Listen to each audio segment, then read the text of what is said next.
आज सर सैयद अहमद खान की जयंती है। आम भारतवासी की नज़र में सैयद अहमद खान की सबसे बड़ी पहचान यही है कि उन्होंने अलीगढ़ मुस्लिम यूनिवर्सिटी की स्थापना की थी। वही एएमयू जिसने आज़ादी के पहले पाकिस्तान के निर्माण में अहम रोल निभाया था। इतना ही नहीं, आज भी इस यूनिवर्सिटी का नाम कभी जिन्ना की तस्वीर लगाने को लेकर तो कभी भारत विरोधी नारों की वजह से विवादों में सामने आता रहता है। सैयद अहमद खान का नाम सिर्फ भारत के ही नहीं बल्कि पाकिस्तान के मुसलमान भी बड़े अदब के साथ लेते हैं। भारतीय उपमहाद्वीप के मुसलमान सैयद अहमद खान को एक महान शिक्षाविद, समाज सुधारक, अपना उद्धारक और इस्लामिक फिलोसोफर मानते हैं। लेकिन ये सैयद अहमद खान का असली चेहरा नहीं है। दरअसल ये वही शख्स है जिसने इस देश के बंटवारे का जहरीला बीज बोया था। सैयद अहमद खान ही वो व्यक्ति है जिसने मुसलमानों के अंदर हिंदुओं के लिए नफरत का बीज बोया। आप सैयद अहमद खान को आधुनिक भारत का सबसे बड़ा और पहला हिंदू फोबिक भी कह सकते हैं। आज मैं खरी बात में तथ्यों, तर्कों और सबूतों के साथ विभाजन के इस खलनायक का असली चेहरा आपके सामने लेकर आऊंगा। आज के दौर में सैयद अहमद खान की असलियत जानना आपके लिए बहुत जरूरी है, क्योंकि इस देश के लिबरल, सेक्युलर, लेफ्टिस्ट और जिहादी बड़ी चालाकी से देश के विभाजन की हकीकत को आप लोगों से छुपाना चाहते हैं। ये लोग बेहद धूर्तता के साथ सैयद अहमद खान, अल्लामा इकबाल और जिन्ना के बजाय वीर सावरकर को बंटवारे के लिए जिम्मेदार ठहराना चाहते हैं। लेकिन आज सच सामने आएगा और वो भी पूरे सबूतों के साथ आएगा। आज हर लिबरल, हर सेक्युलर, हर लेफ्टिस्ट और हर जिहादी को यह मानना ही होगा कि अलीगढ़ वाले सैयद अहमद खान ने ही सबसे पहले इस देश के बंटवारे की बात कही थी। इसी खलनायक ने सबसे पहले मुसलमानों के लिए अलग मुल्क मांगा था। हिंदुओं के प्रति जलन, डर और नफरत के इस हिंदू फोबिक सिद्धांत को किसी ने सबसे पहले पेश किया था तो वो थे सैयद अहमद खान। इन्होंने 1857 की क्रांति के तत्काल बाद एक किताब लिखी थी जिसका नाम था रिसाला असबाब बगावते हिंद, जिसमें इन्होंने ये साबित करने की कोशिश की कि इस क्रांति के लिए मुसलमान नहीं बल्कि हिंदू जिम्मेदार थे। इसलिए अंग्रेजों को मुसलमानों की बजाय हिंदुओं पर अपना गुस्सा निकालना चाहिए। सैयद अहमद ने ना सिर्फ मुसलमानों को अंग्रेजों की गुलामी करना सिखाया बल्कि इस देश के दो टुकड़े करने का यानी द्विराष्ट्र का सिद्धांत यानी टू नेशन थ्योरी भी सबसे पहले सैयद अहमद ने ही दी। 14 मार्च 1888 को मेरठ में दिए अपने भड़काऊ भाषण में सैयद अहमद ने साफ साफ कह दिया था कि हिंदू और मुसलमान दो अलग अलग राष्ट्र हैं।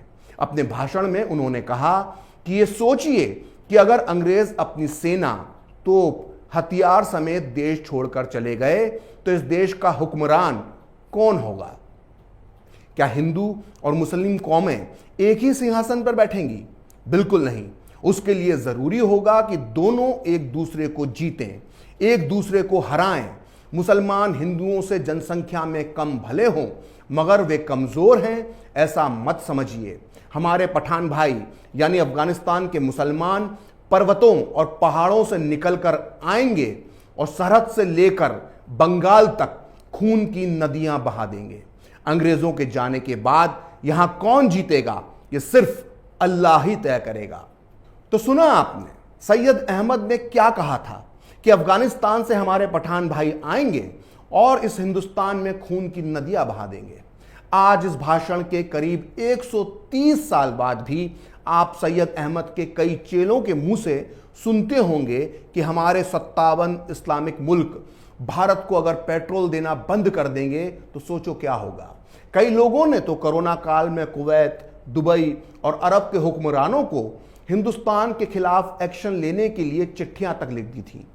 तो आइए एक बार फिर बात करते हैं सैयद अहमद के उसी भाषण की जिसमें उन्होंने हिंदुओं से नफरत के अपने सारे गुबार निकाल दिए थे।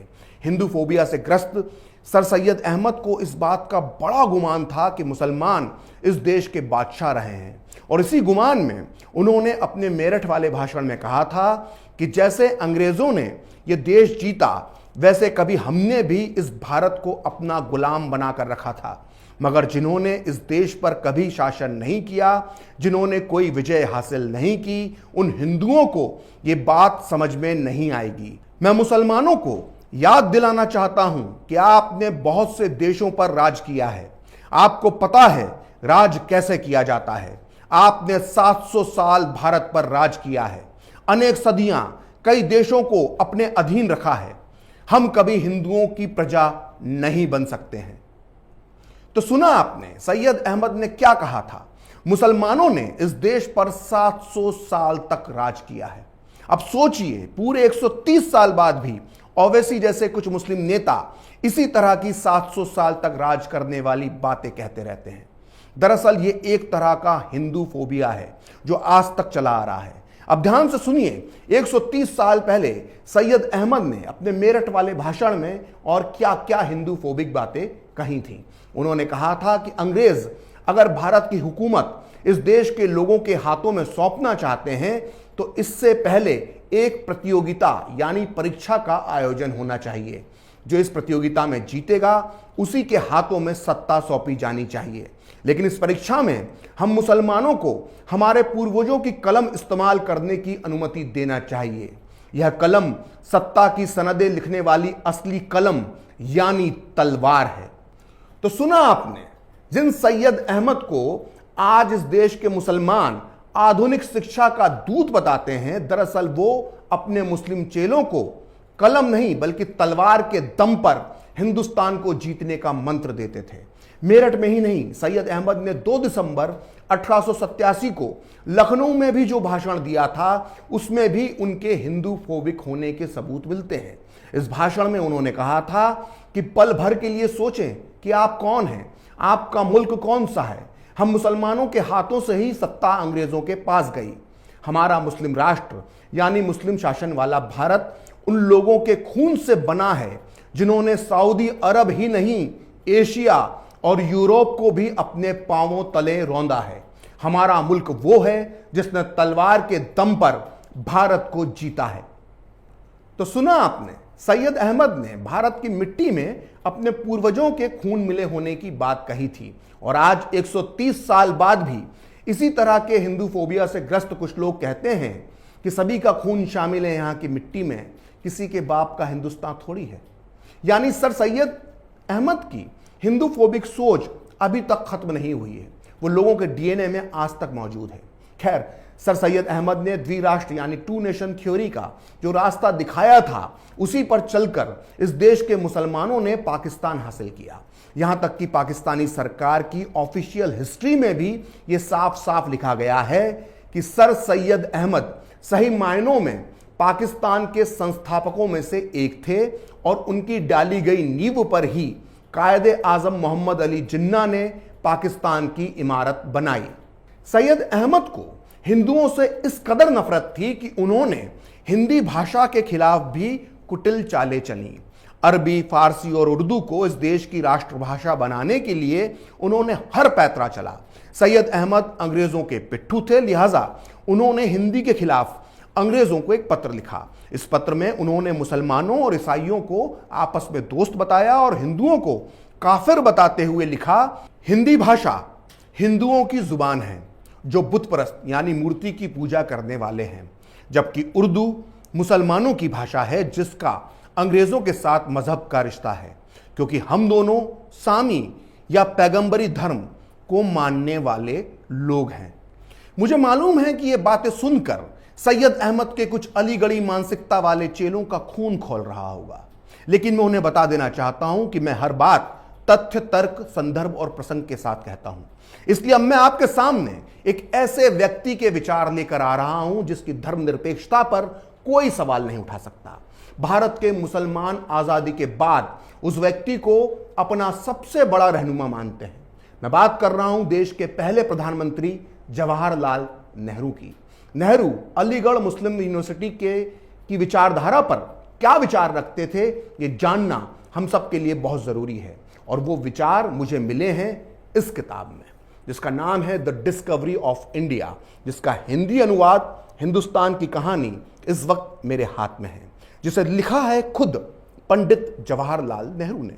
नेहरू अपनी इस किताब के पेज नंबर 403 पर लिखते हैं कि अलीगढ़ मुस्लिम यूनिवर्सिटी की परंपरा राजनीतिक और सामाजिक दोनों ही नजरों से दकियानूसी यानी कंजर्वेटिव थी। एक के बाद एक अंग्रेज प्रिंसिपलों के अंदर रहकर यहां अलगाववाद और देश के खिलाफ रुझान पैदा हो गया। यहां के विद्यार्थियों के सामने सरकारी नौकरियां पाने का खास मकसद रखा गया। ऐसे में यहां देशभक्ति और बगावत यानी अंग्रेजों के खिलाफ बगावत की कोई गुंजाइश नहीं थी। अलीगढ़ विश्वविद्यालय ने कभी कभी और खुलेआम और ज्यादातर पर्दे के पीछे से हर मुस्लिम आंदोलन पर असर डाला है और मुस्लिम लीग का जन्म इन्हीं कोशिशों का नतीजा था। तो सुना आपने, जवाहरलाल नेहरू ने अलीगढ़ मुस्लिम यूनिवर्सिटी की सोच को दकियानूसी, अलगाववादी और देशभक्ति से दूर बताया था। नेहरू अपनी इसी किताब में सैयद अहमद को एक तरह से अंग्रेज परस्त बताते हैं। मुझे पूरा भरोसा है कि जवाहरलाल नेहरू के विचार जानने के बाद वामियों, लिबरल और जिहादी सोच वालों को झटका लगा होगा। लेकिन सच तो सच है और सच यही है कि सैयद अहमद ने ना सिर्फ पाकिस्तान की नींव रखी बल्कि हिंदुस्तान में हिंदू फोबिया की भी नींव रखी। और इसी नींव पर आज खड़ी हुई है अलीगढ़ मुस्लिम यूनिवर्सिटी, जहां कभी हिंदुत्व की कब्र खोदने के नारे लगाए जाते हैं तो कभी वहां आतंकवादियों के समर्थन में जुलूस निकाले जाते हैं। और यहां तक कि वहां आज भी मोहम्मद अली जिन्ना की तस्वीर पूरी शान के साथ चिपकी हुई है। और जब किसी ने उस तस्वीर को हटाने की मांग की तो पूरा जिहादी और वामपंथी गैंग उस पर टूट गया। फिलहाल खरी बात प्रखर के साथ में इतना ही। आप चाहें तो मुझसे जुड़ने के लिए मेरे फेसबुक पेज प्रखरश्री 78 को लाइक कर सकते हैं और अगर ट्विटर पर आप मुझसे जुड़ना चाहते हैं तो मेरा ट्विटर हैंडल है प्रखरश्री 78। अगर आपको ये वीडियो पसंद आया तो इसे लाइक करें, शेयर करें और कैपिटल टीवी को सब्सक्राइब करें। नमस्कार।